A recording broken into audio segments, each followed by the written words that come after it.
Alright, so we're gonna finish off post-production now. What we're looking at is post-production. What are these roles in animation and game design? What are the roles of consumers, players, publishers, distributors, and retailers? What are their roles and responsibilities? So what is post-production basically? Ariel, you want to start the reading?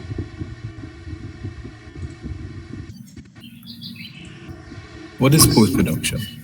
Post-production is the stage after production, when the filming is wrapped and the editing of the visual and audio materials begins.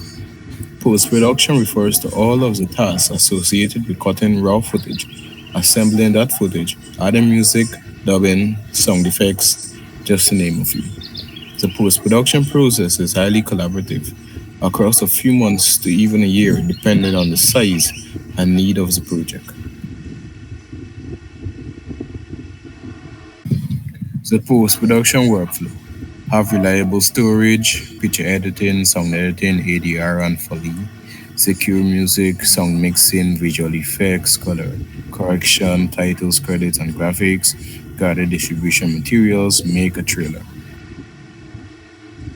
Good. So that is the post-production, what is carried out at that stage.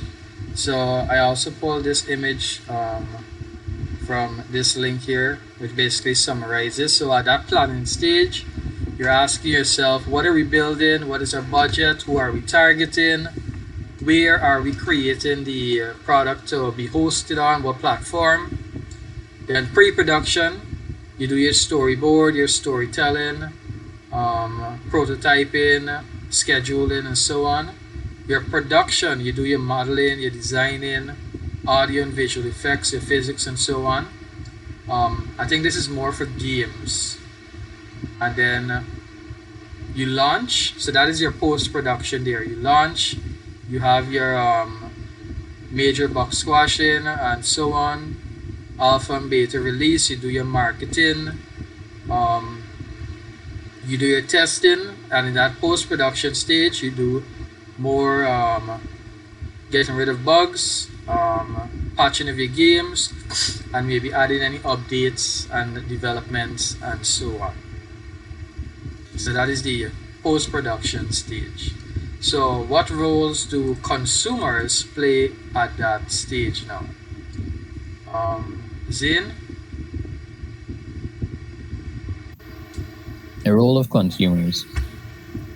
Consumers play a vital role in the economic system of a nation. Without consumer demand, producers would lack one of the key motivations to produce: to sell to consumers. The consumer also forms part of the chain of distribution.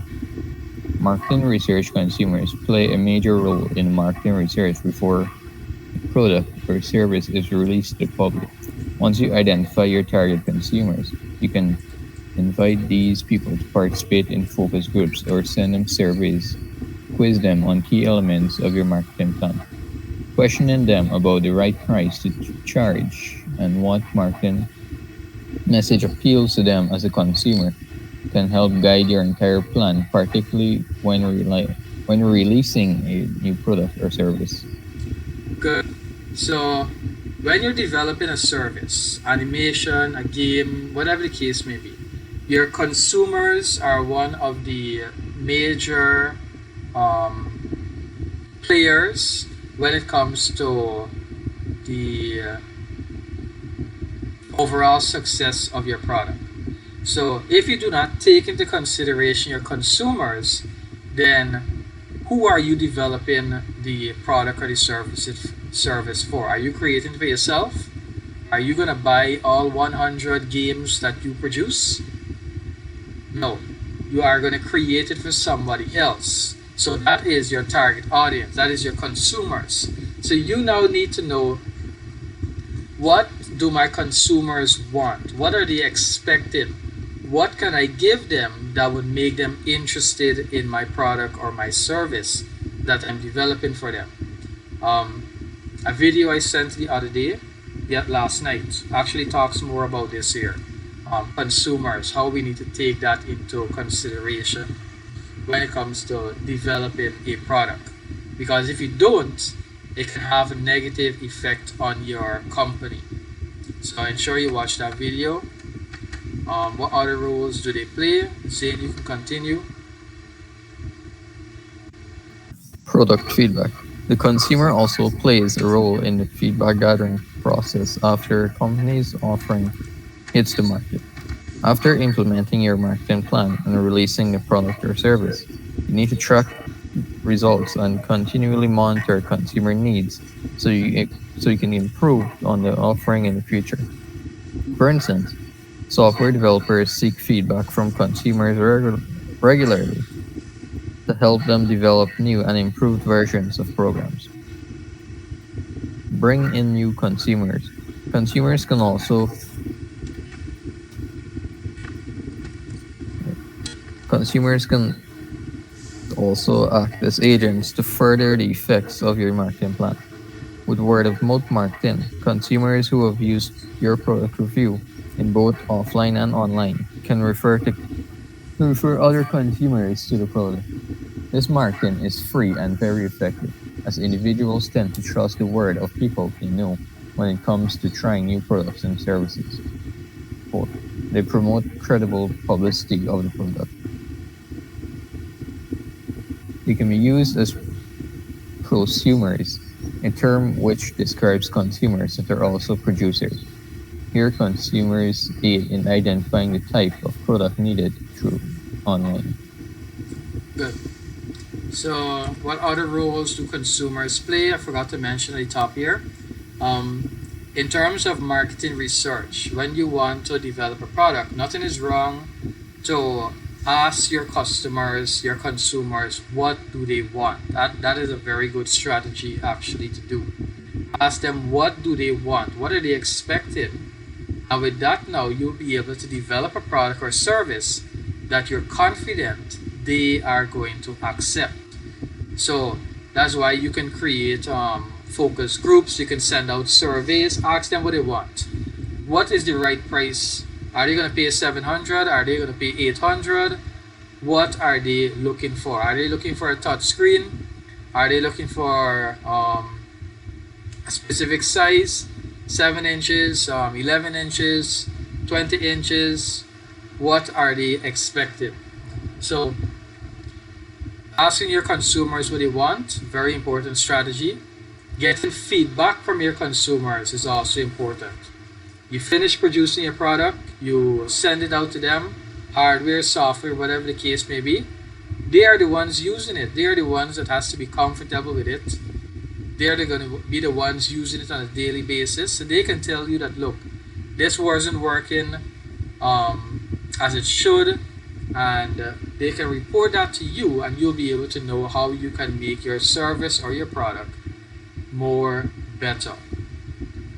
Now, consumers can even bring in more consumers because they can tell other persons that, look, this product is good, it is working, so you get more consumers. They help to promote your product or your service, and so on. So that's the role consumers play. What role does players play now, Alia? Who is a player? A player of a game is its playing participant. The term applies to all types of games and therefore refers to both single player and multiplayer game participants. A game without interacting participants is considered a zero player game. Most games require multiple players in a competitive or cooperative setting. The player experience is something that we all shoot for in game design. That's because the player experience is what the player goes through when they play the game. That experience can be as simple as gamified mechanics in gamification. What? Gamified. Gamified mechanics in gamification. Games based learning class, a simulation, or a serious game. Good. So it should be obvious if we do not have players, persons that are going to play our game, persons that are going to look at our animation, then what is the point? Publishers, Ariel? A publisher is a person that prepares and issues books, journals, or music for sale. As a publisher, you implement policies, approve project acquisitions, monitor spending, assign job titles, and make decisions about how the company operates. You are also responsible for overseeing all the departments within the company, including the editorial and production departments. What does a game publisher do? Game publishers give developers the money upfront to make a game. They strike up a deal with a studio, game development company, to make a game according to an agreed brief. The publisher then works closely with the game producer at the studio to make sure the games being made are agreed to budget and on time. Publishers work with game developers, particularly the producers. They also work with marketing, sales, analysis, testing, lawyers, and distributors. Publishers help the studio with jobs to support the development of the game. They help with the marketing and quality assurance testing.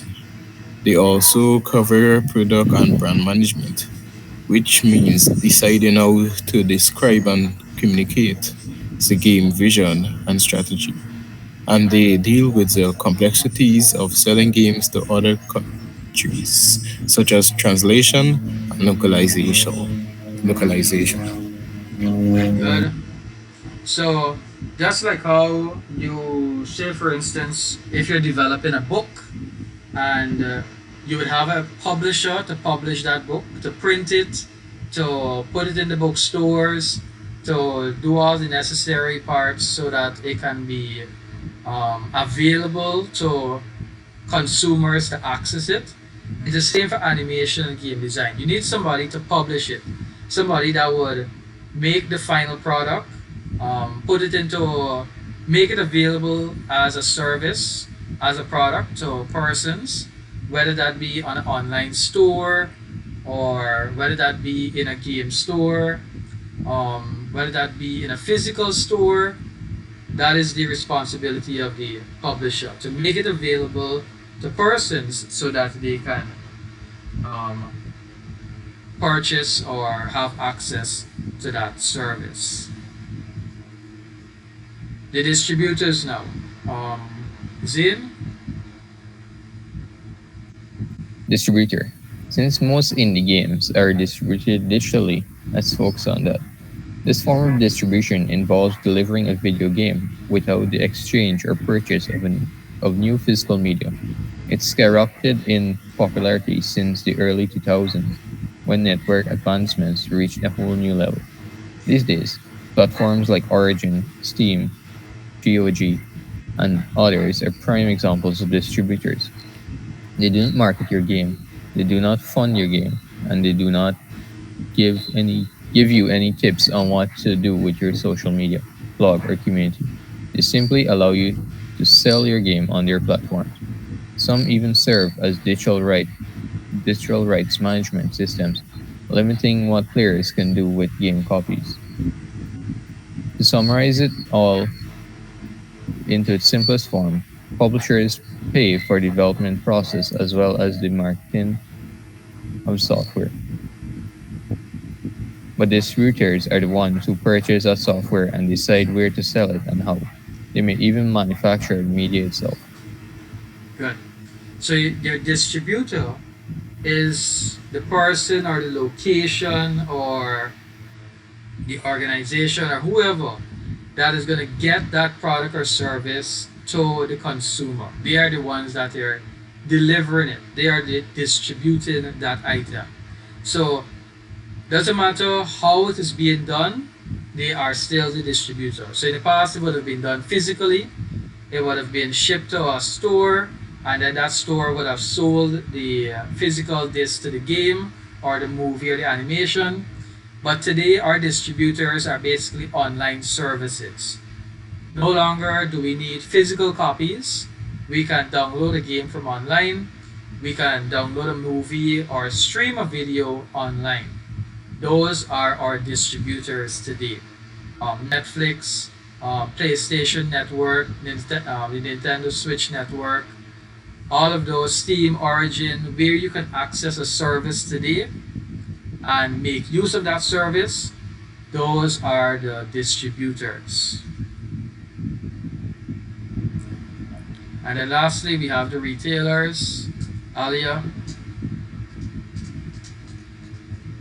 Retailers typically buy goods from a manufacturer, wholesaler, or other distributor and then resell them to the public. Large retailers such as Walmart and Target purchase goods in huge volumes from manufacturers or wholesalers. But small, family operated pharmacies or your local grocery store can buy from the same outlets or from smaller vendors.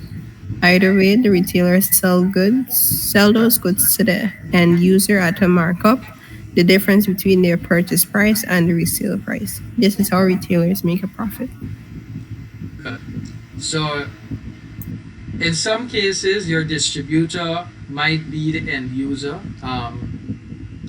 the end the endpoint where consumers gain access to the content.